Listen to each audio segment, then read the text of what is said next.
Way ya ya ho, way ya ya ho ya, way yo.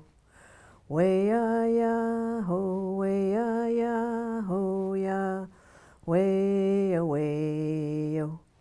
Yahweh, away, Yahweh, Yahweh. That's what we call it, removals. Picking up somebody after they've died. I sing to them when they're in the van. Way away.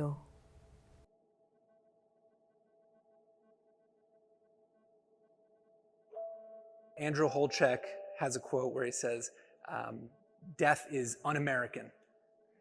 And I just love that because it is. It's just, in the West, we look at death from a medical profession as a failure, as something that needs to be solved for and fixed.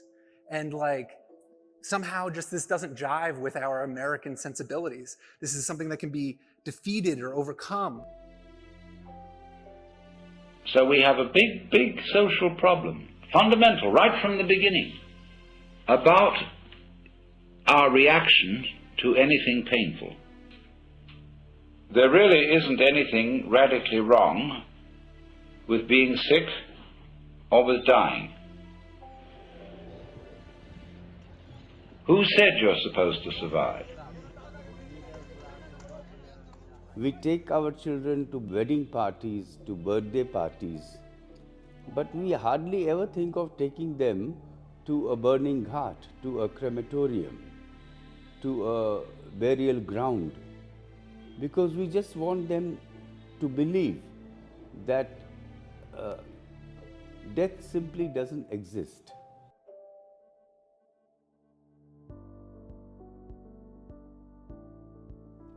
I love the term death positive, and to me, it basically is a way of helping people embrace this life cycle event, inevitable life cycle event for everybody.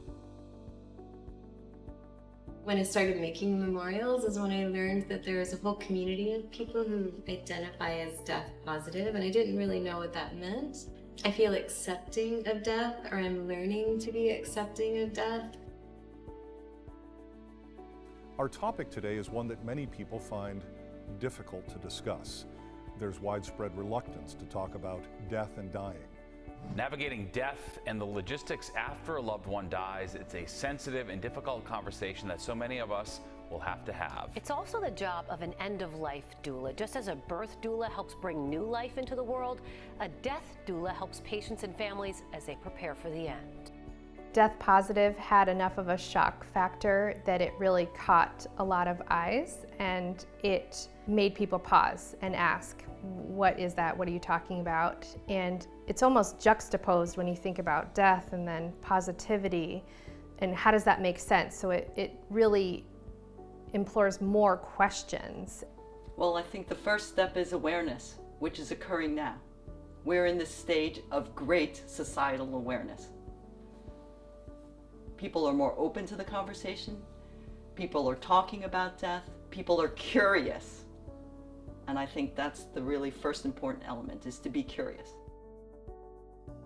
There's definitely a lot to be learned in this field, and there's a lot to share. And I think the younger generations are starting to do that, which is good. It's bringing transparency to the field, because I feel like a lot of times the older generations kind of gatekeep all the information, and people have very valid questions. When I was in mortuary school, I started to make videos just on TikTok and kind of just wanted to normalize what I was doing and say, hey, like, I'm a normal Gen Z girl and I go to mortuary school. Like, they just think we're weird and creepy and do, you know, bad things behind closed doors, and that is not the case. And I kind of just wanted people to know that. We're going to take a tour of Milam Funeral Home and Cremation Services. We're going to discuss death positivity and what that looks like in reimagining this funeral home.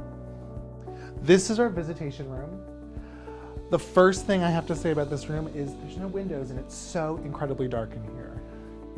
This is such man cave energy, and I don't feel like this furniture, really much of the interior, is really facilitating any kind of healing in here. It feels heavy, dark, and I feel like the tears and sorrow of decades of people are in the carpet here. When my brother died years ago, I wanted to cover his ashes. When we buried him at the family cemetery up in Maine, I wanted to be the one doing the shoveling. And the cemetery guys were like, no, you can do one shovel and we have to do the rest. And I was pissed. I was like, he's mine, let me bury him. But they weren't used to families helping with that. You know, I think it was just like automatic no, just because no, that's not how we do things. Years later, when I heard about green burials, people participating and taking care of their own people and hands-on approach, I was like, oh yeah, I'm into this.